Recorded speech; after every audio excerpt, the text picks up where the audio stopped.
Quick sketch, speed drawings, doodles, spit paints, all words that suggest drawing or painting fast and quickly. This, however, is an illusion. And in this video, I'll tell you how you can improve in all of these disciplines.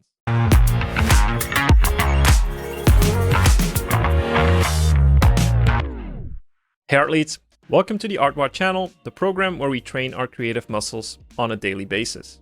I'm sure you've seen many social media posts with the tags quick sketch, speed drawing, fast doodle, sketches, spit paints, etc.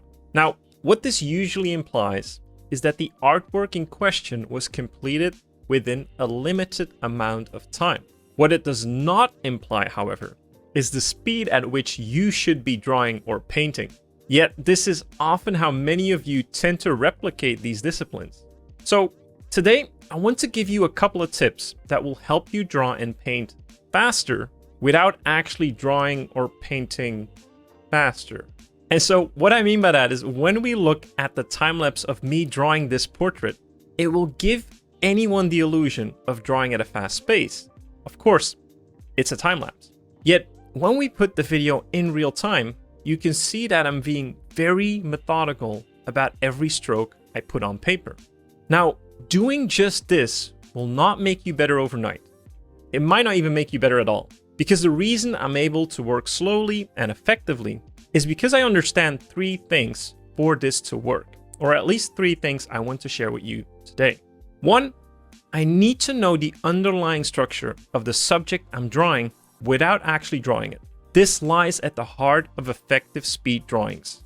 A great knowledge of mannequinization. Without it, we're only relying on our reference, which can take time to observe in detail anyway, so we're losing time in our speed drawing. So a great understanding of the template of a portrait, like we can see in the Asaro head, the Loomis head, or the Riley rhythms for instance, will exponentially increase our decision making in shorter periods of time, hence making our drawings come to life faster, or at least perceivably faster. Now keep in mind that seeing the underlying structure of anything with your mind's eye will take a lot of practice and consistency actually drawing the structures first, which is something we do almost weekly in our art workouts at ArtWod. Secondly, we need to understand the technical details of what we're drawing.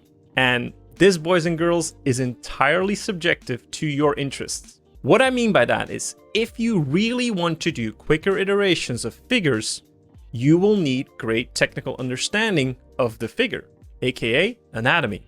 Alternatively, if you want to do quicker iterations of, let's say, weaponry, you will need great technical understanding of weaponry, aka packaging, functionality, maybe even the history of weaponry.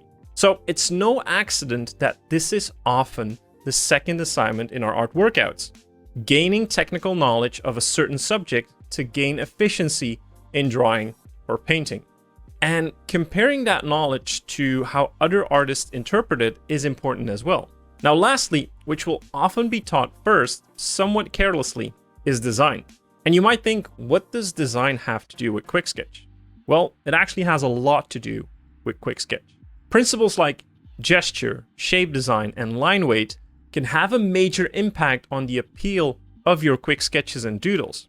However, to incorporate these too early will take away from the focus on the first two steps, especially in your development when it comes to structure and technical knowledge, which in my opinion are a lot more important when learning the skill of quick sketch. I'm not saying don't learn design early in your development, definitely do it. I'm merely trying to make you understand that if you want to improve your speed, you should know what you're focusing on. Speed will come with consistency anyway, regardless of my tips in this video. But there are great exercises that will accelerate that process for you. And our art workouts are probably the best place to start. This week, we're doing live drawing and following these steps exactly. In part 1 of the workout, we assign you to do various mannequinized figures. Part 2 will challenge you to learn anatomy and actually apply that onto your figure mannequins. And then in part 3, we'll challenge your gained knowledge with quick sketch exercises. Each workout is accompanied by a demo and classroom to help you on your way while you're learning. If you want to improve your efficiency in drawing or painting, be sure to check out our curriculum at artwod.com. We still have our awesome promotion, our yearly plans running, so make sure you take advantage of it. Happy learning, Art Leads.